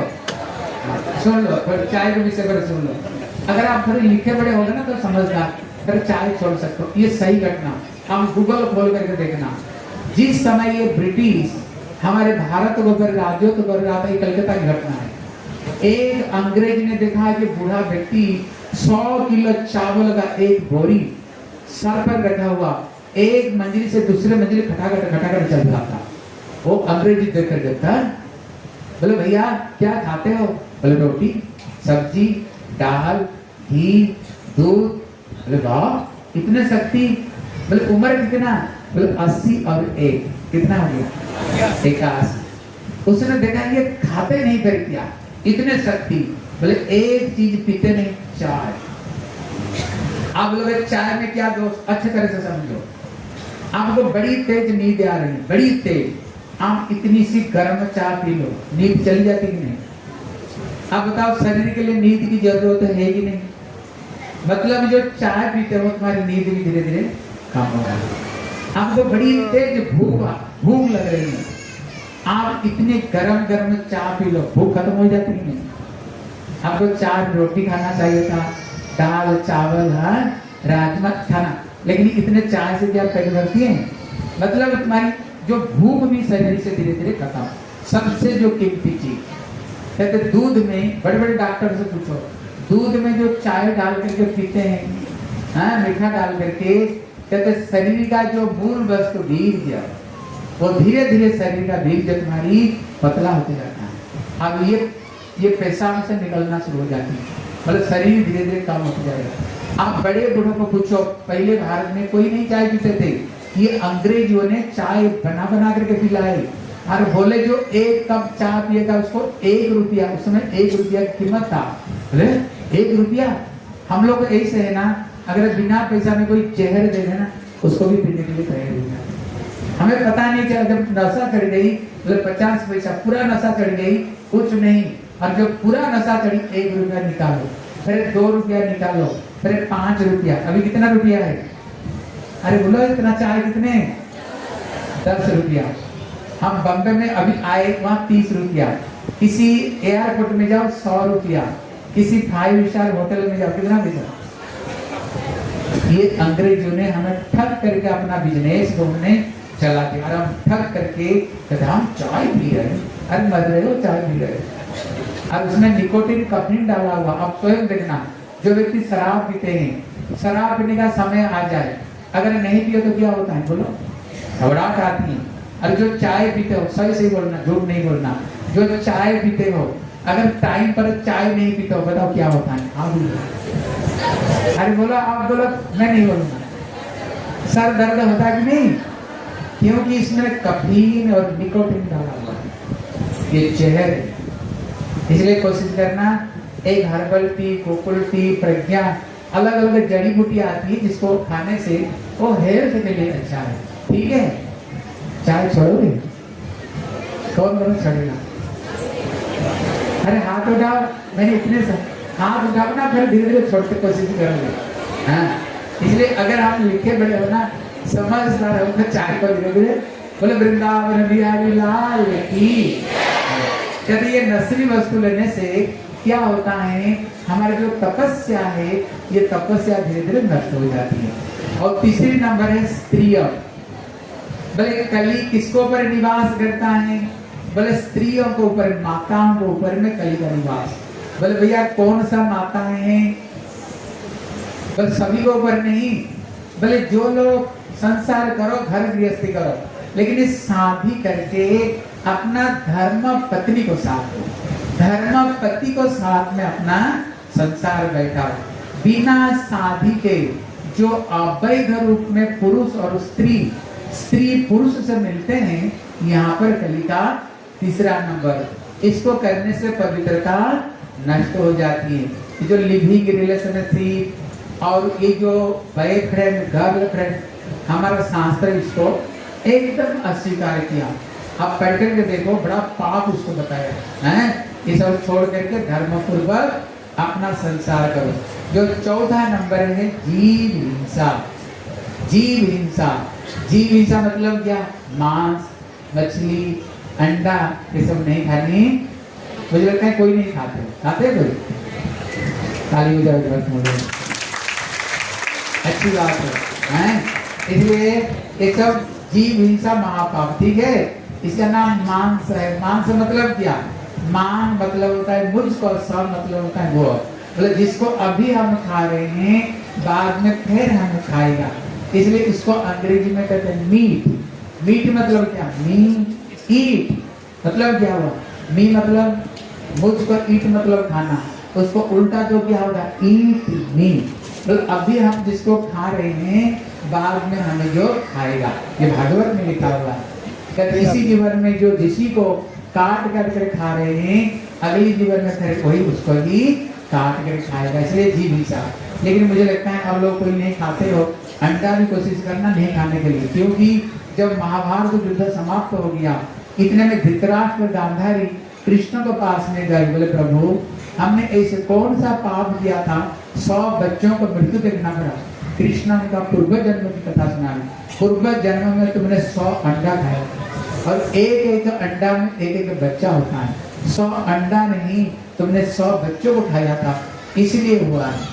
हाँ, मुझे लगता है कोई तो खाते नहीं, लेकिन एक चीज ले लेते हैं, प्याज लहसुन लेते हैं। अभी नवरात्रि आई थी, खा रहे थे आप लोग? नहीं। क्यों? माता जी को पसंद नहीं, क्योंकि ये तामस की वस्तु है ना, तभी तो आप लोगों ने नहीं दिया ना। क्या 9 दिन तक दुर्गा दुर्गा फिर मुर्गा मुर्गा। हाँ देखो पुराण में कथा सुन लो। ये पहले ऋषि लोग गैया आश्रम में गैया पालते थे, लेकिन अगर कोई गैया बुरी हो जाती थी उसको मरने नहीं देते थे, उसको यज्ञ में बलिदान देते थे और उसमें आहुति डालते थे। फिर 2 बार जब मंत्र पढ़ते थे बूढ़ी गैया भी जवान हो जाती थी। कोई गैया बुरी हो गई, यज्ञ की अनुष्ठान की, गैया का बलिदान किया, सबका हाथ में मांस दे दिया। लेकिन एक ऋषि पत्नी थी, वो मांस दे करके खाने की इच्छा होगी, अब उसने लाखों में छुपा दी, सबके सब आहुति डाले। जब 2 बार ऋषि मंत्र पढ़ा, वो जो गैया थी बुरी एकदम जवान हो जाती थी, जवान हुई। लेकिन जिस अंग का मांस को छुपाया था, देखा वो भरा ही नहीं, खाली। वो तो त्रिकालदृष्टा थे, ध्यान लगा करके देखा किसने मांस को छुपाया। तो उन्होंने अभिशाप दिया, बोले जहां पर ये मांस को गाड़ दिया, जैसे मांस लाल लाल रंग के, वहां पर प्याज की पौधा भी होगा, वो भी लाल लाल रंग के। अब देखना जैसे मांस से बदबू आती है, अब प्याज को देखो बदबू आती कि नहीं, अगर यहाँ पर काटो तो पता चलेगा भाई प्याज कट रही है, उसका छोंक दो, देखना कहीं उसका बदबू आती है। जहाँ पर उसकी हड्डी गाड़ दिया, वहां पर लहसुन की पौधा हो गई, जहाँ पर खून का बूंद गिरा ना, मसूर दाल होगी। देखना ये 3 चीजें हमारे कहीं ठाकुर के सेवा में, इसलिए माता जी नवरात्रि आप लोग करते हो, इसलिए नहीं खाते हैं। क्यों? माता जी को ये चीज पसंद नहीं। क्या मैया को 9 दिन के लिए खुश रखना था? आप बताओ, मैया तो सारा जीवन खुश रखना चाहते हो ना, 9 दिन के लिए, सारा जीवन के लिए, ठीक है ना। हमारे कृष्ण भी नहीं खाते, नारायण भी, हनुमान जी, शंकर जी, कोई क्या खाते हैं? हमारे कोई देवा देवी नहीं खाते। इसलिए आप लोग कोशिश करना जैसे धीरे धीरे ये चीज छूट जाए। और एक चीज करियो, घर में जो खाना खाते हो, बताओ जीवन में कौन शांति सुख चाहते हैं? अरे हाथ उठा, कौन शांति सुख चाहते हैं? ये कृष्ण गीता में कहते हैं, हे अर्जुन प्रसादे सर्व दुखाना हानि रस उपजायते। जो व्यक्ति मेरे को भोग लगाकर खाते, कृष्ण खुद कहते हैं, जीवन का सारे दुखों का दूर हो जाएगा, कृष्ण खुद कहते हैं। और जो मेरे को भोग नहीं लगाते, जो अपना लिए बनाते, बोले भुंजते तो अघम पापा, वो केवल पापी भोजन करते हैं। लेकिन यहाँ पर एक प्रश्न होता है, बोले भैया बगैर प्याज लहसुन के स्वाद नहीं आएगा। अरे यही तो बोलोगे? आपसे सही सही मैं पूछ रहा हूँ, यहाँ पर रोज जो प्रसाद मिलता है, आप सही बताओ, झूठ नहीं कहना, आपकी घर में जो खाना बनती है उसमें ज्यादा स्वाद ना यहाँ का जो प्रसाद में ज्यादा स्वाद है? अरे जोर से बोलो। हाँ, क्योंकि और थोड़ा गरम मसाला डालो उसमें ना, थोड़ा हींग डालो, गरम मसाला डालो, कितने तरह का, थोड़ा आदरक डालो और उसमें टमाटर डालो, कितने बढ़िया बनाओ, जिसमें ठाकुर जी को भोग लगेगा ना, इस ठाकुर जी को भोग में स्वाद अपने आप आ जाएगा। हाँ, इसलिए कहते ना प्रसाद। प्रसाद मतलब क्या? प्र मतलब प्रभु, सा मतलब साक्षात, द मतलब दर्शन, जिसमें साक्षात प्रभु का दर्शन है। इसलिए भगवान की रोज रोज ठाकुर जी को भोग लगा कर खाओ। आप लोगों ने ये सुदामा जी का नाम सुने होंगे, भागवत में कथा आती है ना, आप तो स्वयं टीवी में भी देखे होंगे। ये सुदामा दरिद्र क्यों बना? जब कृष्ण सुदामा गुरुकुल में जा रहे थे, उनको गुरु माता सुदामा को चाना दिया था, बोले देखो कृष्ण को दे कर खाइयो, लेकिन सुदामा ने क्या किया था? अरे बोलो क्या किया? खुद खा गया। इसलिए उसको दरिद्र भोगना पड़ा। उनको दरिद्र आया, क्यों? भगवान को बिना दिए खाया था। हाँ बताओ, दुनिया चाहते घर में खूब लक्ष्मी आए, कौन चाहता है घर में लक्ष्मी आए? अरे हाथ उठा, कोई लक्ष्मी नहीं चाहते। लक्ष्मी के बगैर तो कुछ भी नहीं होता है। हाँ, इसलिए अगर ठाकुर जी को भोग लगाओगे ना, लक्ष्मी का नाम पैसा, लक्ष्मी तो नारायण की ना, जब ठाकुर को सेवा में लक्ष्मी लगेगी ना, तब तो घर में लक्ष्मी आएगी। लेकिन लक्ष्मी क्यों आएगी? इसलिए अगर ठाकुर जी को भोग लगा कर खाओगे, घर में लक्ष्मी की बड़ी कृपा होगी। इसलिए कोशिश करना धीरे धीरे, हर कहते जैसे खाओगे अन्न वैसे बनेगा मन। अगर मन को शुद्ध रखना चाहते हो, मन प्रभु का भजन में लगे, ये चीज को धीरे धीरे छोड़ करके शुद्ध होकर के भजन करो। एक बार हाथ उठा करके बोलो हरे कृष्णा कृष्ण कृष्ण हरे हरे, हरे राम राम राम और एक बार जोर से बोला, हरे कृष्णा कृष्णा कृष्णा कृष्णा हरे हरे, हरे राम। और एक बार जोर से, हरे कृष्णा कृष्णा कृष्णा हरे हरे, हरे राम राम राम हरे हरे। ये चार चीज को छोड़ना, लेकिन ये चार चीज जोड़ना। जोड़ना क्या, सुन लो।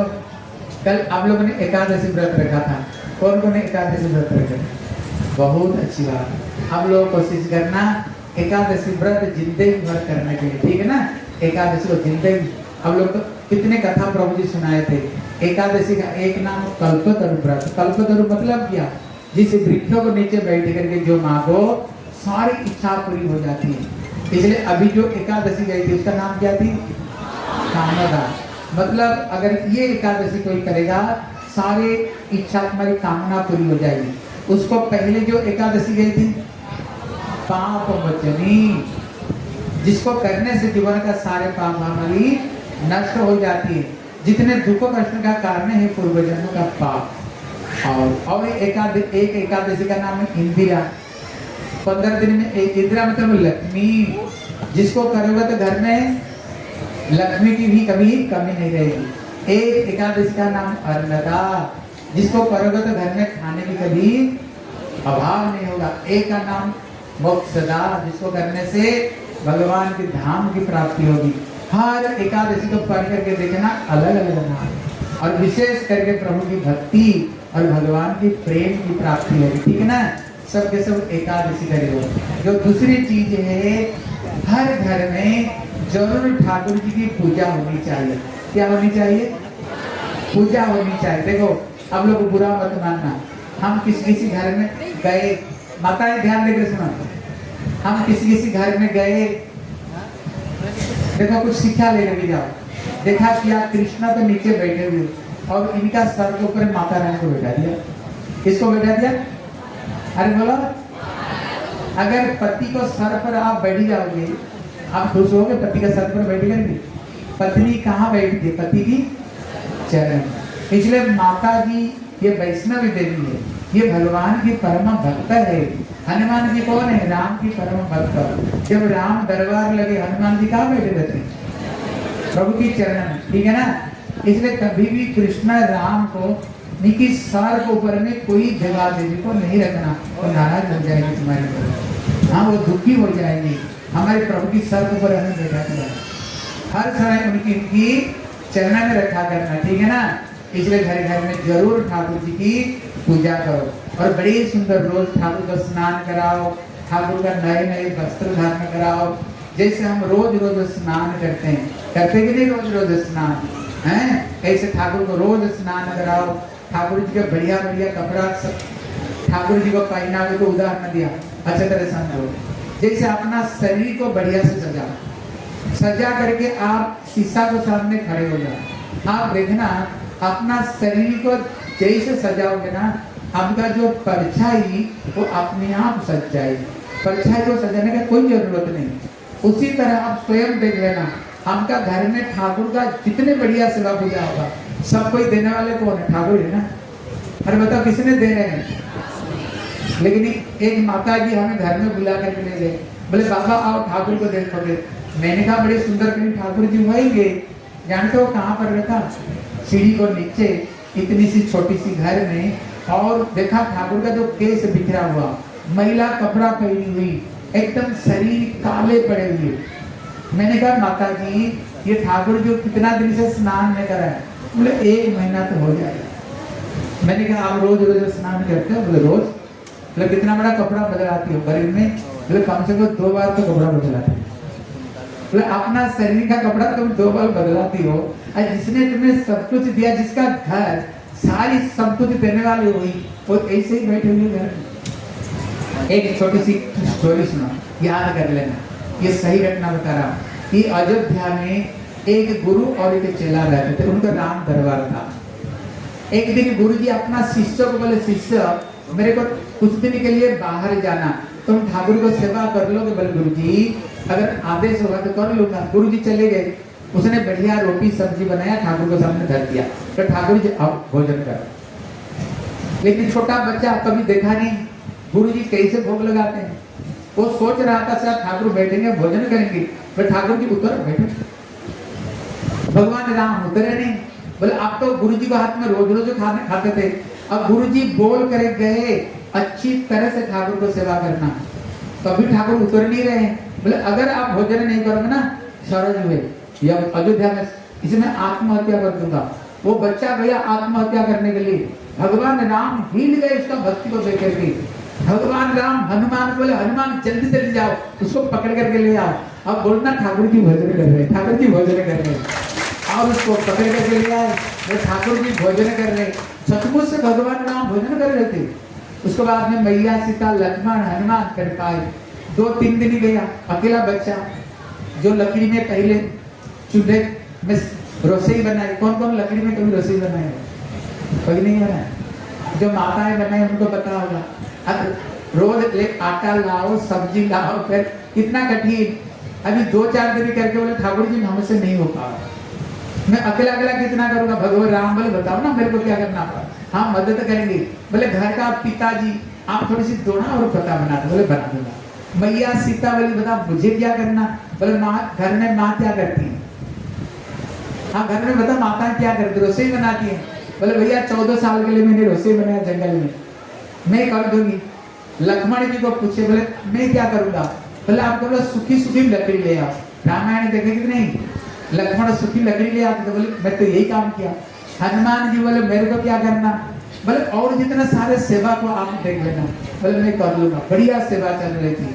कुछ दिन बाद में गुरु जी का एक पत्र आया। बोले बेटा रामदास मेरे साथ में कुछ संत लोग आ रहे हैं, एक टाइम के लिए तुम भोजन का व्यवस्था कर देना। माता सीता जी को पत्र दिखाया, गुरु जी आ रहे, कुछ संत आ रहे। बोले बेटा कोई चिंता नहीं, बोल तुम थोड़ा ज्यादा भिक्षा करके ले आना। उसने गुरु जी को पास में पत्र लिखा। बोले गुरु जी कोई चिंता मत करो, मैया सीता रोज रोज छापा न भोग 36 व्यंजन बनाती है। हनुमान भैया सारे सेवा कर देते हैं, और लक्ष्मण भैया रोज रोज सूखी लकड़ी लेकर के आते हैं, और प्रभु राम बड़े पत्ता और गुणा बना देते हैं। गुरु जी जब पढ़कर के बोले पागल क्या दे रहा है। मैया सीता खाना बनाती है, हनुमान जी सेवा कर। उनको तो पता नहीं ना, गुरु जी बड़े चिंता करते करते आए, पता नहीं बच्चा क्या क्या होगा। साथ में संत तो देखा घर में इतने सारे खाना पूरा भरपूर घर में। बोले इतने खाना बनाया किसने। तो घर की कोना में देखा माँ सीता स्वयं बैठकर बना रही थी, मैया सीता बना रही थी। अब जब उन्होंने गुरु जी को देखा है ना, देख करके थोड़ी सी मुस्कुरा करके अंदर ध्यान हो गई। बोले बेटा ये सब किया। तो उन्होंने सारी घटना बताई। प्रभु तो पहले भोजन नहीं कर रहे थे, फिर मैंने रोने लग गया तो प्रभु भोजन किए, फिर मैंने अकेला नहीं हुआ तो सब मदद कर रहे। गुरु जी बोले बेटा तेरे जैसे चेले को पा करके ना मेरे जीवन भी धन्य हो गया, मेरे जीवन भी धन्य हो गया। देखो एक भजन है ना, कोई कहते हैं भगवान आते नहीं, और द्रौपदी जैसे तो बुलाते नहीं। कोई कहते हैं भगवान खाते नहीं, सबरी के जैसे तो खिलाते नहीं। कोई कहते हैं भगवान नाचते नहीं, ब्रज गोपियां जैसे तो नचाते नहीं। देखो देखो मैंने इसलिए ये कथा सुनाई।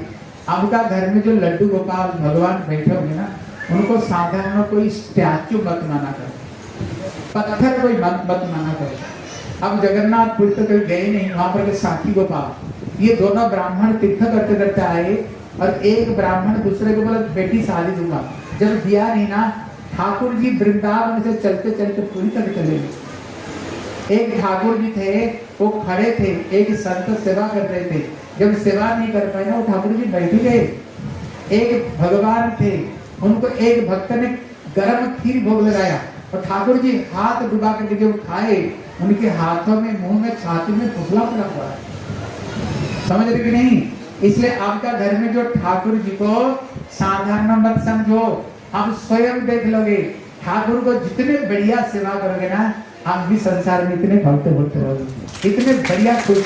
आप स्वयं करके देख लेना, देने वाले तो ठाकुर जी है ना, ठीक है ना। इसलिए जो तीसरी चीज है क्या लेना है, भगवान की भक्ति करना, भजन करना, और हरि का नाम जप कर, हरि का नाम। कल मैंने 4 ही बहुओं की कथा सुनाई थी, किसको किसको याद है? सब खा रहे थे। मैंने बताया था ना मैं बोलूंगा, बोला किसको किसको याद है? याद है? बोल सकता हो? खड़े करूंगा तो। अब बताओ राजा की कितना रानियां थी? ताली हो जाएगी। अब फिर याद, अच्छी बात। जो सबसे बड़ी रानी थी, राजा क्या करते थे? तुम लोग बहुत अच्छे हो। राजा सबसे ज्यादा उसको प्रेम करते थे। अब दूसरी नंबर की रानी बड़ी सुंदर थी। अब तीसरी नंबर की रानी बड़े मीठा बोलती थी। और चौथी नंबर की रानी उस पर ध्यान नहीं देते थे। आज जब राजा का मरने का समय आया तब उन्होंने सबसे बड़ी रानी को पास में गया। बड़ी रानी कौन थी? जिसको राजा पूछता नहीं था वो कौन है? कहते हमारे शरीर। राजा जिसको सबसे ज्यादा प्रेम करता था। हम जगत में शरीर को सबसे ज्यादा प्रेम करते हैं, लेकिन वो रानी क्या साथ में गई? नहीं। दूसरी रानी कौन थी? पैसा, जो सबसे सुंदर है। राजा जिसको दुनिया को दिखाया करता था, लेकिन राजा जब पूछा साथ में चलोगी, उसने क्या बताया था? मैं दूसरे से शादी कर लूंगी, तेरे साथ में मैं नहीं चलूंगी।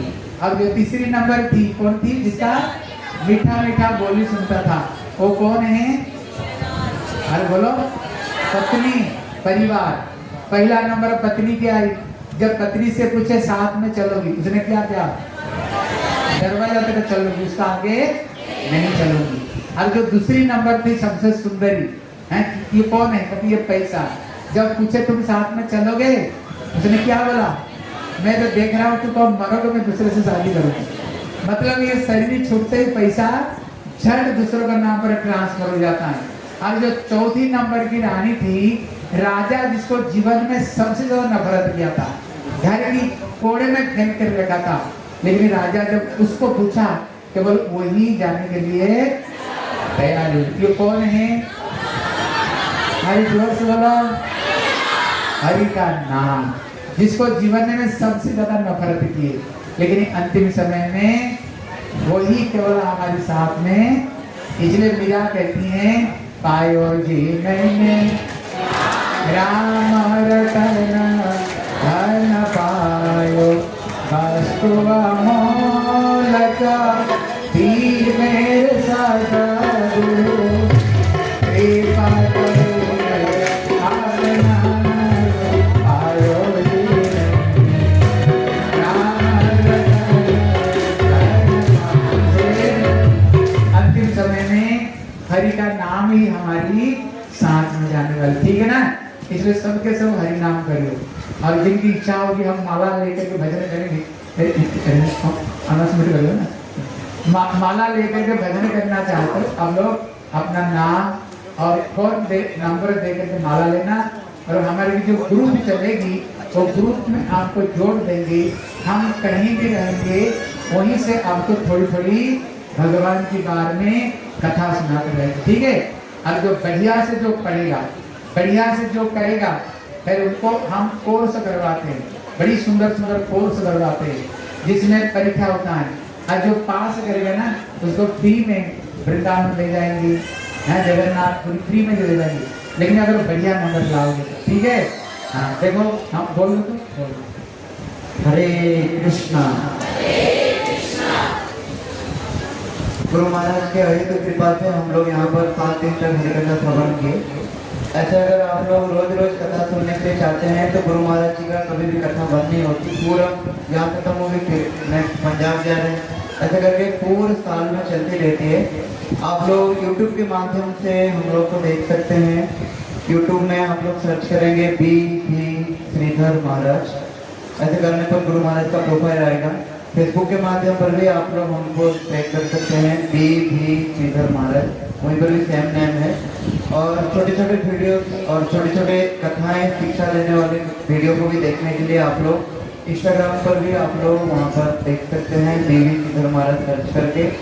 और साथ ही साथ आप सभी लोग हमारे साथ जुड़िए। प्रत्येक दिन हरिकथा कीर्तन सुनने के एक तो अवसर फोन के माध्यम पर आपको मिलेगी। सुबह की 17 में 1 घंटा तक हरिनाम होती है और उसके बाद थोड़ी सी गीता क्लासेस होती है।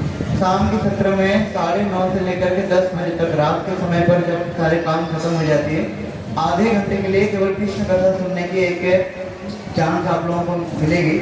अगर आप लोग एक नंबर नोट करेंगे और वहाँ हरे कृष्ण जम्मू मैसेज करेंगे तो आप लोग सब लोग फ़ोन निकालिए। मैं कल भी नंबर डिक्टेट किया था, तो आप लोग इसी नंबर पर कोई भी कॉल नहीं करेंगे, ओनली व्हाट्सएप में हरे कृष्णा जम्मू मैसेज करेंगे।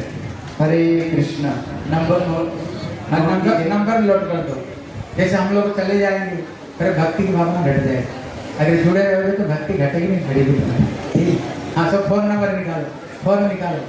प्रभु जी कह रहे हैं उसमें से नोट करो, बोल 7 0 9 1 3 9 3 7 4 1।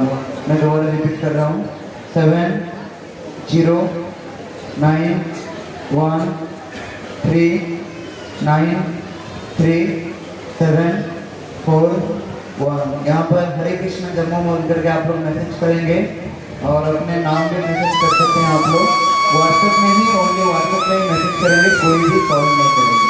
हरे कृष्ण। हरे कृष्णा।